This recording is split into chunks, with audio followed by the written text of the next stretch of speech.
Well, friends, we haven't heard a lot about the farm bill discussions going on in Washington lately, but you will here on the Steckline Report now, because we've got just a little bit of news, but don't get too excited about a new farm bill real quick.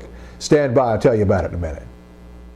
I first got started in the cattle business. My wife and my father-in-law got me into it.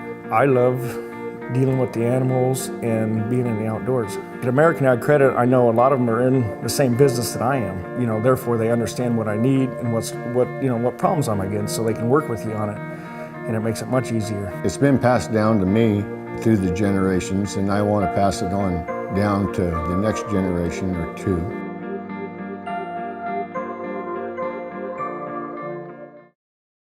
For over 8 decades, America's farmers have counted on the little red tractor from Case IH, the Farmall, to help them make short work of their demanding chores. Well, Straub International can show you they aren't just for farms anymore. With horse ranging from 30 to 140, plus an army of attachments, a Farmall can tackle every chore on your to-do list, from hauling and mowing to loading and towing, and then some. Visit Straub International, your Case IH dealer at any of our 7 locations, to find a Farmall that's right for you.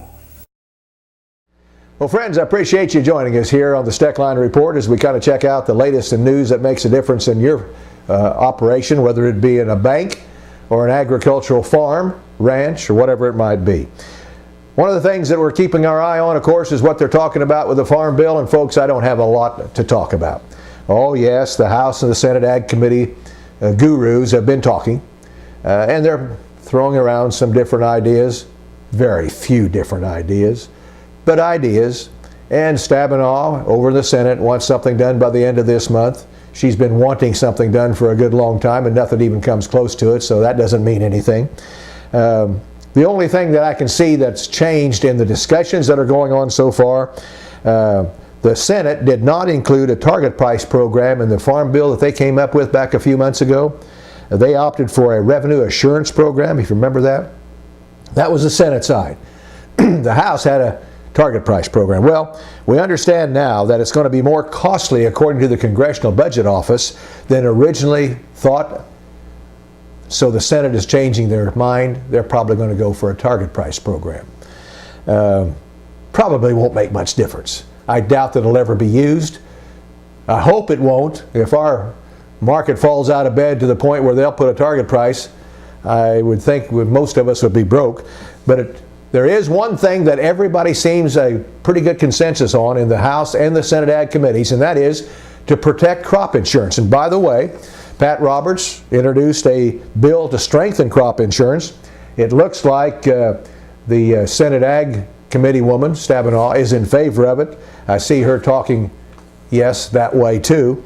But Pat Roberts introduced a bill that would strengthen the crop insurance program, improving the safety net for farmers, and still saving supposedly taxpayers $5.2 billion over 10 years. It authorizes the federal crop insurance program, expands coverage options for producers, it amends the Federal Crop Insurance Act to make separate enterprise units for irrigated and non-irrigated farms. I think that was something a lot of people would like. It addresses the declining actual production history yield problem. Boy, that's a mess. It increases the county transitional yield, so that should help some. Good news there, if he can get enough support to get it through and attached to one of those farm bills and get it into reality. But as I look at it right now, folks, it's quite a ways off. In the meantime, something else is evidently far off. Those of you who have listened to my broadcasts on radio, television, on the internet for the last 30, 40 years know that I've spent quite a bit of time in Cuba with our former Secretaries of Agriculture and others. It's been something on the top of my mind for a good long time, and that is why we can't get our ducks in order to do more business with people that are 90 miles from our border.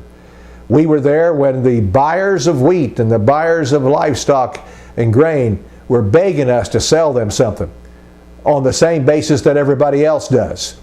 And we couldn't do it. I thought they loosened up a little bit here lately, but they really haven't. Our exports are going down every year to Cuba.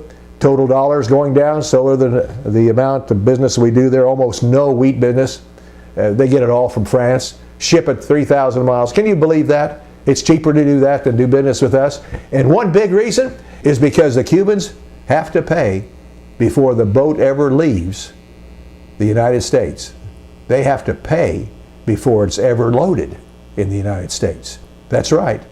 That costs them supposedly something like $50,000 a day more than it does from buying some other country. That in itself pretty much states the reason why we're not getting any business from the Cubans that need us so badly. And boy, we could sure use them too.